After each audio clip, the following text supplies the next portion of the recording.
The moderator and speakers for session 4 are ready on the stage to start the presentations and conversation. In session 4, we will be discussing the outlook for Indonesia and the Philippines. This session will be moderated by Dr. Malcolm Cook, Senior Fellow at ISEAS Yusof Ishak Institute. Dr. Cook, please. Good afternoon, everybody, and thank you for coming back from an extended lunch. Dimas was saying that the session after lunch is always the most difficult, but I reassured him that we are going to have the biggest session in session 4. Indonesia and the Philippines are the world's 2 largest archipelagic states. They are Southeast Asia's 2 largest countries by population and by sovereign territory, if you include exclusive economic zones.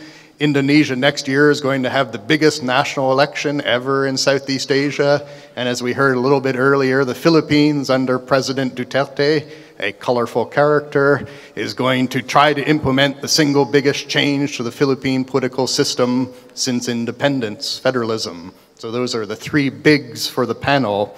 We're going to start off by talking about the biggest country in Southeast Asia, and 4th largest in the world by population, Indonesia. I'm very happy to ask Mr. Mediatama Surya Diningrat, better known as Dimas, the President Director of Antara News Agency in Indonesia, Indonesia's largest news agency. And he was just telling me there are hundreds of newspapers that are flourishing in Indonesia. So it looks like the media environment in Indonesia is doing well with Antara at the lead. So I'll ask Dimas to speak about the outlook for Indonesia 2018 for 15 minutes. Thanks. Yeah.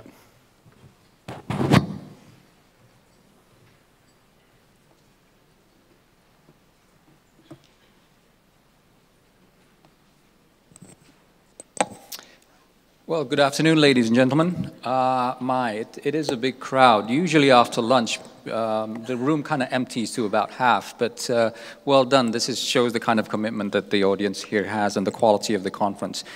First of all, I would obviously like to thank the Institute for inviting me to attend and speak. I'm sure I will glean more from the speakers in this conference rather than my own contribution to it. And most of all, I would also like to congratulate the Institute on its 50th anniversary. ISEAS, I think, has truly become not only a world-class regional think tank, but a think tank that is recognized and being used as a reference point throughout the world.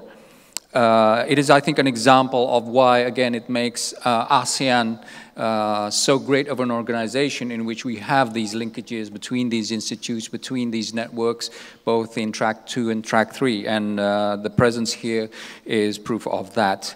Now, since Malcolm lived in Korea, I'm told, for a few years. Let me begin with an anecdote. A colleague of mine told me, in that he had met up with his friend from North Korea, and he asked his friend, how are things in Pyongyang? And his friend said, well, you can't complain, in more ways than one.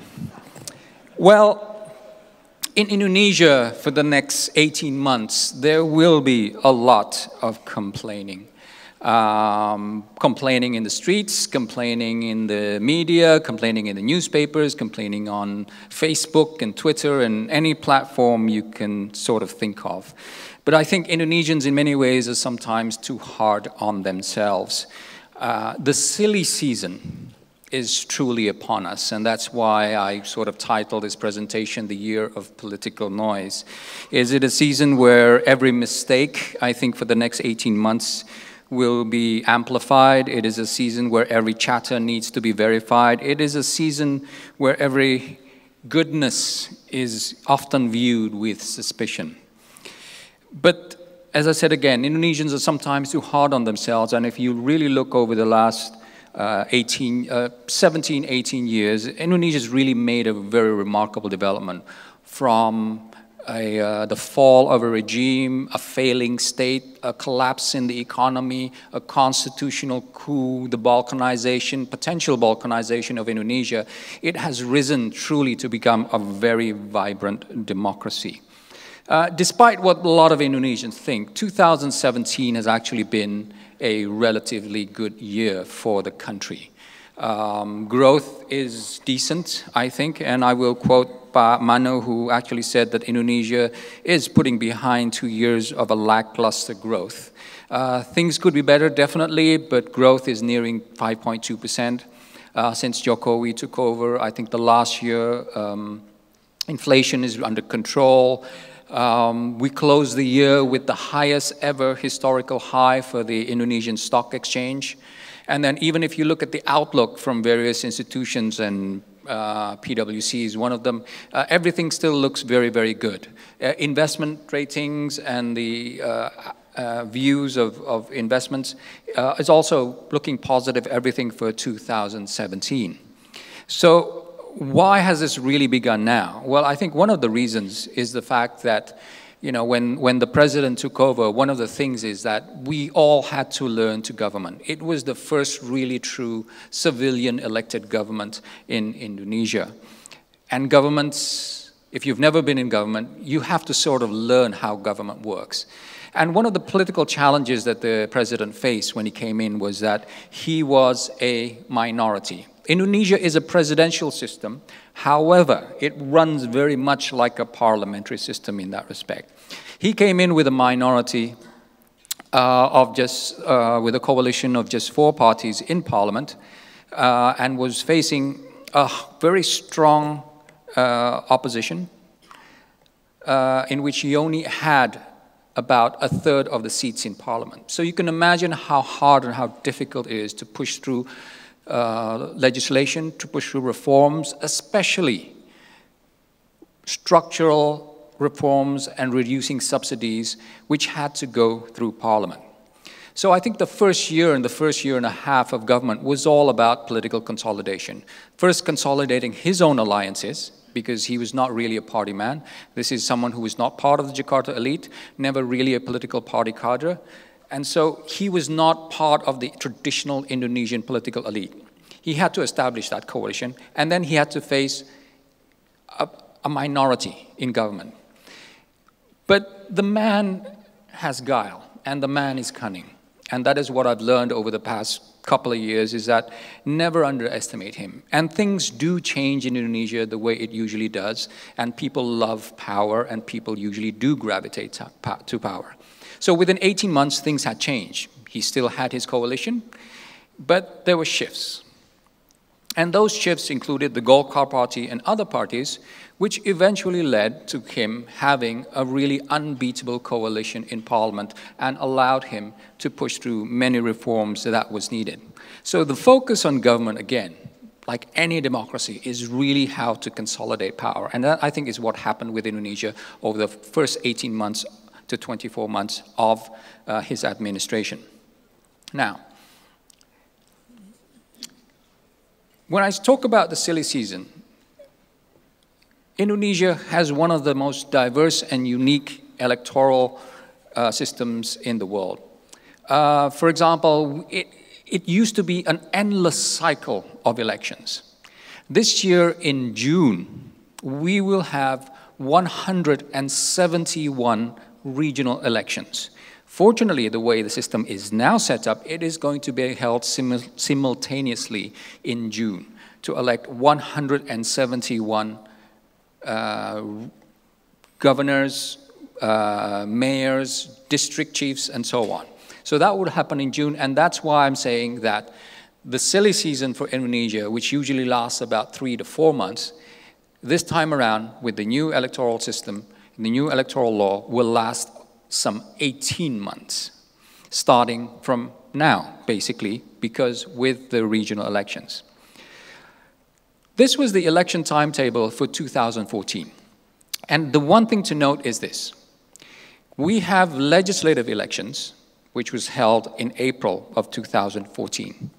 And then the results of that legislative election, parties then were eligible to nominate candidates for president, who was then had a presidential run to office about 2 to 3 months later. So obviously the power was in the political parties. In July of this year, a new election law was passed which completely changes the nuance of the balance of power in Indonesia and potentially could create a stronger presidency. What will happen now is that, I hope this runs, yes, is that both the parliamentary and the presidential election in 2019 will occur at the same time. But what does that mean? That means by August, or specifically by the 8th or the 10th, I think the dates are still being confirmed, Indonesia must have a presidential candidate or candidates to run for the presidency. So the election is not until April the 17th, 2019, but the candidacies have to be proposed by early August. This creates a situation where the potential presidential candidates are potentially in a different and stronger position compared to what it was in the past, because while they are still nominated by the parties, they are not as reliant, especially if you are the incumbent. Among the other things within the new election law is that hopefully within the next 2 years, there will be fewer out-of-work politicians. Why? Because they've increased the number of seats in parliament from 560 to 575 within the central parliament, which we call the DPR. And then there will also be increases in regional administrations. The parliamentary threshold will also be increased from 3.5% to 4%. What does that mean? It means you need 4% of the votes to actually be able to sit in parliament, which means, again, potentially there could be fewer parties in parliament. And the presidential threshold is maintained at 20% of seats in the DPR, the parliament, or 25% of the total votes. So what does this, so one thing about Indonesian elections to remember, and anything you talk about Indonesia, is size. It is a huge country. And Indonesia's election is the single biggest one-day election in the world. The single biggest one-day election in the world. Some of you might point to India. Yes, it is very big. They have a bigger electorate. However, if I'm not mistaken, India staggers its election over a 1-month period. We do it in 1 day, because probably easier to have chaos in 1 day than 1 month, right? Registered voters are close to 200 million, or the last count was about 196.5 million within the country. There are about 2 million eligible voters outside the country. This, of course, is a raise from 188 million in 2014. There will be over 600,000 polling stations. 600,000 polling stations. That is more polling stations than there are people living in the North District of Singapore. And there will be over 20,300 seats up for grabs, all within a one-day election. Obviously, the most noted is the presidential election.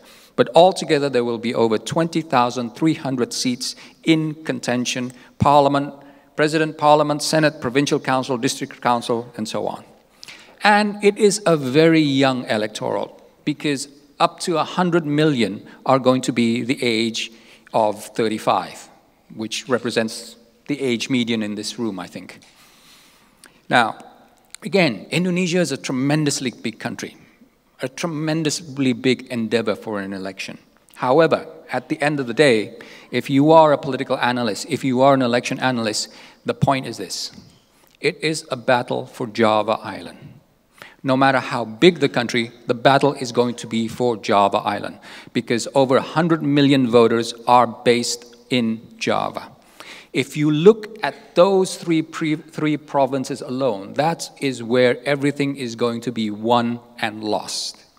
And that's why the June elections tomorrow of the regional elections is going to be so important, because those three provinces, the ones that I mentioned here, the three biggest provinces, are also going to have elections at the same time. So it is very much a barometer for things to come next year. And if you look at things for 2014, in which the difference of votes between the current president and the challenger was less than 8 million votes, you can see how critical everything is. Now, if you talk about political parties, again, the one thing to understand about political parties is, one, they are extremely pragmatic and non-ideological. American political parties are much, much more ideological on their economic foundations, on their political outlook. Indonesian parties are extremely pragmatic and non-political. The main thing for them is how to get elected. That is basically the bottom line for any political party, probably. The other thing that I would mention is, when you look at political parties, is there will be no majority in parliament. Absolutely none. And that graphic shows actually the trend of the major parties over the last 4 elections. For example, the largest party, PDIP, in 1999 got about 30-something% of the votes. In the last election, it was still the biggest party, but with only 19%. PDIP will still probably be the biggest party in 2019. It may get above 20%, 22, 23% at best, my prediction. However, no other party will get over 20%. So you can imagine how diverse and swinging this parliament is. The other thing is that, like their parties, Indonesians are generally non-ideological. A third of voters are swing voters. It depends what time of day, what's on the news, whether the candidate looks good on TV or sounds good when he's singing. Basically, it's a popularity contest, and it can sway either way, and I think the history of those elections show that. The other thing often people ask me about, oh, 1 minute, okay, very quickly, is that because it's non-ideological, Indonesians often, this whole Islam thing. Islamic parties combined, not just one party, all the Islamic parties combined, if you go through the elections going all the way back to 1955, have never really gone beyond 30%. In the last election, it was even less than 30% combined. So there is not a greening and Islamization of Indonesia. So I'll be very quick. Again, the point about this is, again, how many candidates will there be? Now, in the running, obviously, is this guy, who is basically my boss, right? And because it's the silly season, you have every name coming out of the woodwork. So you have a bunch of names. Unfortunately, most of the names are the same names that they were there in 1998. But if you really, really look at things, at the opinion polls, is that he remains, whether in a closed list or an open top-of-mind survey, he remains right up there. The most interesting thing to look at this statistic is that every time Jokowi goes up, Prabowo goes down. Every time Prabowo goes up, Jokowi goes down. That's the most important thing to look at the trend of that. So, and even if you look at the end of term, if you compare to SBY's term and Jokowi's term, he's in a much, much stronger position than SBY was when he was running for second term. I promised Mustafa this wouldn't be a campaign speech, so I apologize. Now, at the end of the day, what do I predict? Yes, it will be a 2-horse race. I predict that there will be 2 candidates running for the presidency. You can predict yourself who will actually win. I have my own predictions. But if there is a 3rd candidate, it will probably be a foiler to make sure that it goes to a runoff. That's the reason there would be a 3rd candidate. So, final thoughts. Indonesia is politically stable, and I think the new political system probably will help ensure that. Economic sentiment has been positive, as I said, and I think the original speakers, the earlier speakers also said the same. There is an acceleration in infrastructure. It's going slow, but it is going and it is moving. The last point, and just another 30 seconds, Malcolm, is that there are 3 main issues that will be continuously raised. The first is Islam, the second is anti-communism, and the third is xenophobia. And let me be frank, xenophobia is anti-Chinese. I was trying to be politically correct when I did that. But do not be mistaken. This does not reflect or is not an issue reflecting of what is important to the Indonesian people. This is an issue for political purposes alone. This is for politics. Because there is no ideology, because there is no strong economic platform and so on, what are the easiest issues to raise in an election? It's primordial. You have to be pro-Islam. You have to be anti-foreign. You have to be anti-communist. And the communists have been dead since 1965, but they still are an issue to this day. So it is something which is there as a tripwire for and against the president. It is an issue which is raised for political purposes alone. The real issues of Indonesia are economic reform, infrastructure, structural reform, and corruption. Because as we have learned in Indonesia, organized corruption more times than not defeats disorganized democracy. But apart from that, Indonesia is going ahead, and I think the other speakers have also suggested that. And I think what we have learned is we have appreciated the cacophony of a beautiful democracy. So I will end there. Thank you very much.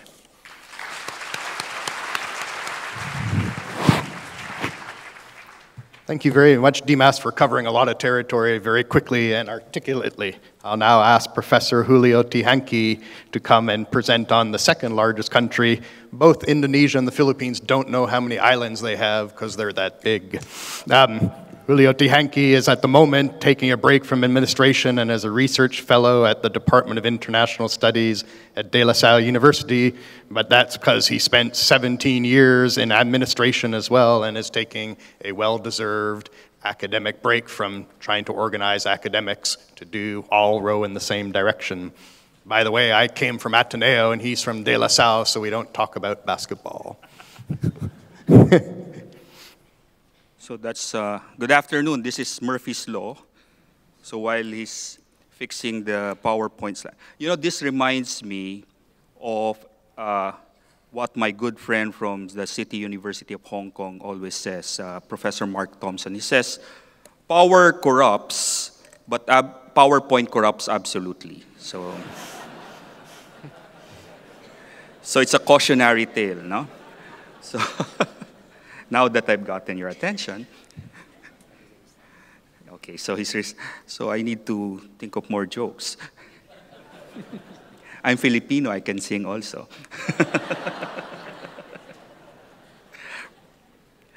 It's so difficult to present at this ungodly hour, afternoon after lunch. So I'm running out of jokes. Okay. But seriously, thank you very much. I would like to thank the organizers of this very prestigious event. It's an honor for me to be here, speaking to all of you.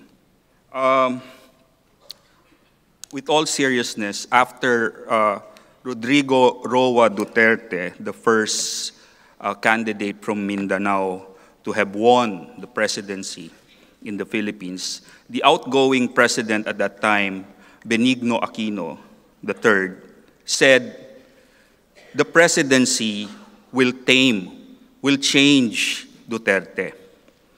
After a year, now we have seen that it is Duterte who is changing the Philippine presidency. And the unexpected election of Duterte as the 16th president of the Philippines can be seen as a major rupture in Southeast Asia's oldest yet messy democracy. The Philippines has taken pride in being one of Asia's oldest democracies, but it has only pretended to be a democracy, because in reality, it is an oligarchical state. And we have several terms for it. Elite democracy, cacique democracy, and the like. And Duterte's rise can be seen as a rupture in this in this oligarchical state. Similar to the rise of populist nationalist leaders in other parts of the world, Duterte was able to tap into the politics of anger, fueled by the general sense of frustration among voters and the growing desire for a strong leader. This is what political scientist Cas Moody, who has been studying populism in Europe, termed as an illiberal democratic response to an undemocratic liberalism. Another political scientist by the name of Benjamin Moffat talks about a new kind of populism that is different from the old-style populism that we have seen in Europe and in Latin America. Benjamin Moffat talks about performative populism, a style of populism in the age of television and digital media that draws on a repertoire of performance and builds a relationship between the leader as a performer and the follower as an audience. So this is the kind of populism that is now being demonstrated by the likes of Rodrigo Duterte. Before he was elected to the presidency, he was mayor of Davao for decades. Davao used to be a hotbed of criminality and the communist insurgency. But under Duterte, he managed to discipline, to address the crime, the peace and order situation in Davao. And that brought him into national attention. In the decades that he was mayor of Davao, he also hosted a television program. So most of the residents of Davao are used to the ranting, the cursing, and all the shenanigans that he has been demonstrating, because that is his style. Earlier, Michael Green mentioned about the role of agency. We look at structures and we have seen structural issues, structural problems. But from time to time, the role of agency plays a big part. And this also partially explains the Trump phenomenon with his Apprentice reality TV. Another young academic in the Philippines by the name of Aris Arugay points to the hypnotizing appeal to the people of Duterte and the compelling branding of a crisis. If you saw the movie by Sandra Bullock, which was shown 2 years ago, Our Brand is Crisis, turning an issue into a big crisis in order to draw political support. And in the case of Duterte, he was successful in pointing at a problem that has been festering in the Philippines for such a long time, but was not handled adequately by previous presidential administration. And that is the problem of drugs. He was able to use the war on drugs as a compelling branding of crisis, and as a result, he was able to captivate his followers, even despite his personification of bad manners. I mean, in a largely Catholic country, he was able to get away with cursing the Pope. Imagine that. But unlike our previous populist president, Joseph Estrada, the pro-poor movie actor who was elected president in 1998, Estrada's traditional pro-poor populism is quite different from that of Rodrigo Duterte. The Duterte phenomenon was not a revolt of the poor. Estrada was hated by the middle class and the elite. In the case of Duterte, majority of the support that Duterte got in the last election was not only from the poor, but largely from the elite and the middle class. How do we account for this support that he managed to get? Well, it was a protest of the new middle class, those who suffered from the lack of public service, endured the horrendous land and air traffic, and feared the breakdown of peace and order. The new middle class in the Philippines are those who belong to the so-called overseas Filipino workers and those who belong to the business processing outsourcing, who have been propping up the Philippine economy through several economic crises. They are the ones who have been heavily taxed but not given the proper support from the public, and yet they are also the victims of the breakdown of law and order. And with the different families, thousands of families working abroad, their family members are left behind, and they are the victims of the rising criminality, and they are the victims of the rising drug epidemic.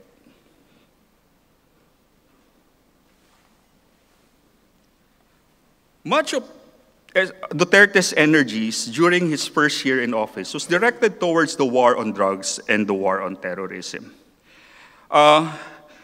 Much of the media's attention was drawn towards his so-called war on drugs, particularly the Western media. Here is a very compelling slide of the comparison of the net satisfaction ratings of presidents, all the post-Marcos presidents. And as you can see, there's a pattern, no? Usually, 3 more minutes. Imagine that. Okay. Okay. So, the net satisfaction rating of Duterte is plus 58. No? Net satisfaction is those who are satisfied and those who are not satisfied. Yesterday, another polling firm released his popularity rating. His popularity is 80%. So, at the height of the war on drugs, he lost some political capital because of the media attention given to the war on drugs. But after that, he regained some of his political capital after the victory in Marawi. Okay. Now, another interesting point here is that with the system, despite the strong approval of the public towards democracy, the recent result by the... Malcolm, I lost my rhythm. Sorry. Okay, yeah, let's skip that. So can you give me 4 minutes? Okay. Okay. This is the meat of the presentation. Okay, sorry. There are 3 strategic imperatives that the Duterte administration need to address in the coming years. First is to secure peace and order. He must address the external and internal security threats amidst a more uncertain world. Externally, Duterte's reaffirmation of the constitutional principle of the independent foreign policy has given him enough elbow room to deal with not only China, the US, and Russia as well. Internally, he needs to handle security against criminality and terrorism. And lastly, he needs to make sure, as Amina has already mentioned earlier, that the negotiated political settlement with the MILF is successful. At the beginning of his term, there was already some hope that he will also do the same with the communists, but unfortunately, it broke down. Second, he needs to sustain economic growth. From 2010 to 2016, the country grew an average of 6.3%, twice hitting growth rates higher than 7%. Lastly, he needs to promote social reform agenda and political reforms. He is revisiting the social reform agenda, and there's much need to as already mentioned by Malcolm, change the structure of the political system of the Philippines from unitary to federal. Lastly, he is emboldened with high popularity, a supermajority coalition in Congress, and an army of social media defenders. Duterte is set to embark on fulfilling his campaign promise to change the Constitution to allow the ship. But as the other saying goes, the more things change, the more they remain the same. So thank you very much for your kind attention. I'm sorry for it. Thank you, Julio, and I'd like to apologize for breaking your rhythm. I threw in a bit of dissonant jazz into that. We have about 10 minutes for questions, so we'll move right in. If you have a question or comment, please raise your hand and go to a microphone or wait for one to come to you. And wave strongly, because I'm somewhat blind.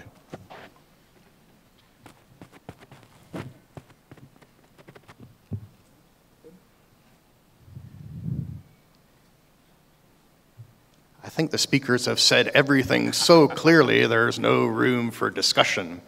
So I'm going to start the ball rolling, to use a basketball phenomenon. So I have a question for Julio.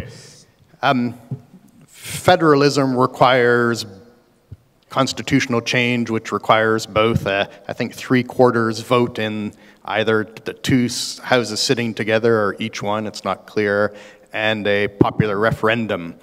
So if you had 10,000 pesos now, equivalent of $200 US, how much would you put on federalism being achieved before the end of Duterte's presidential term in 2022?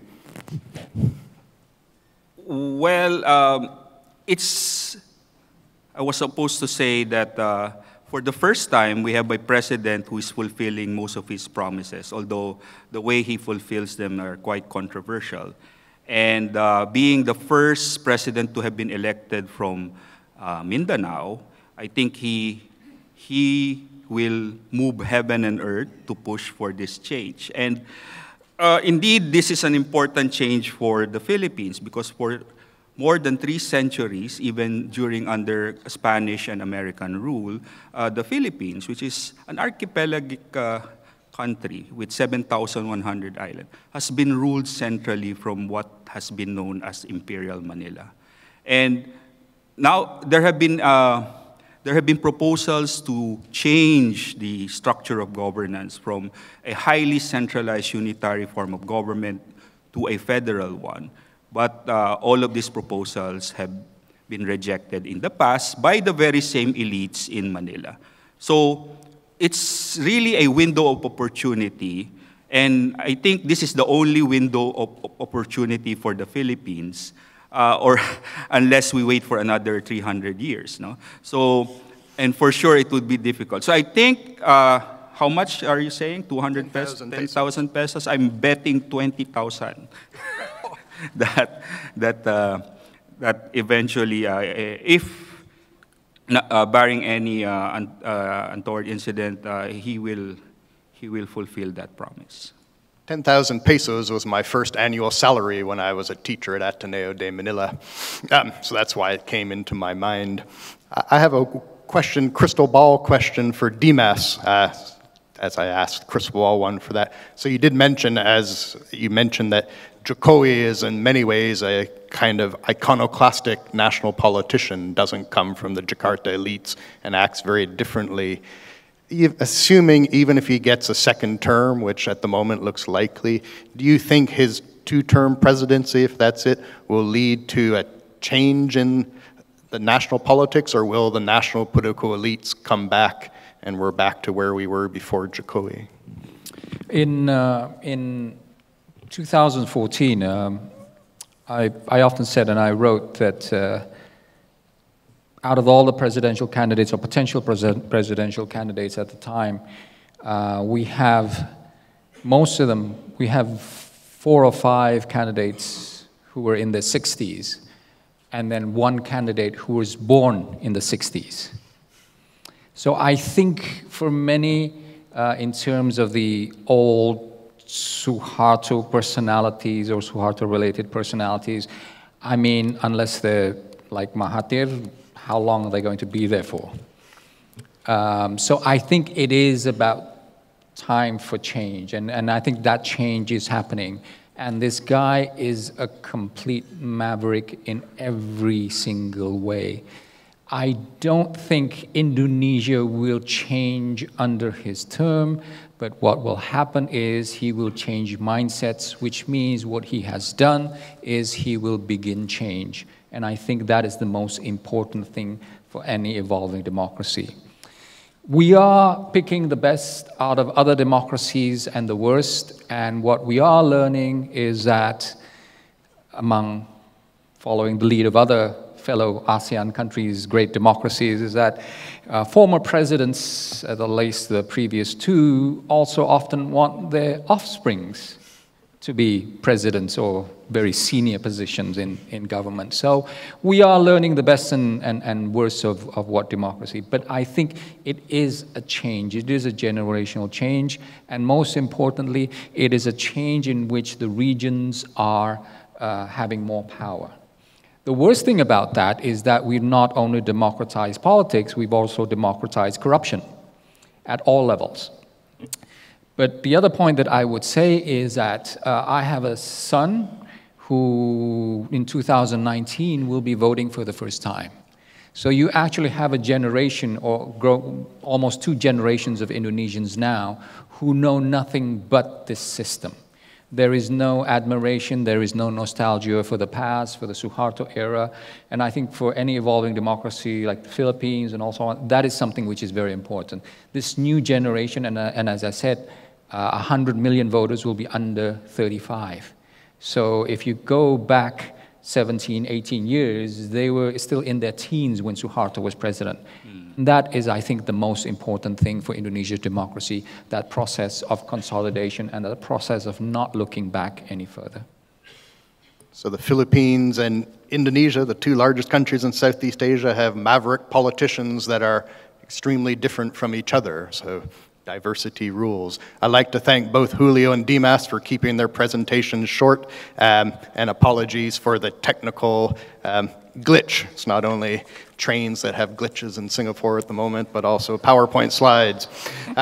Thank you very much, and I'll hand over to Ha for the next panel. Thank you.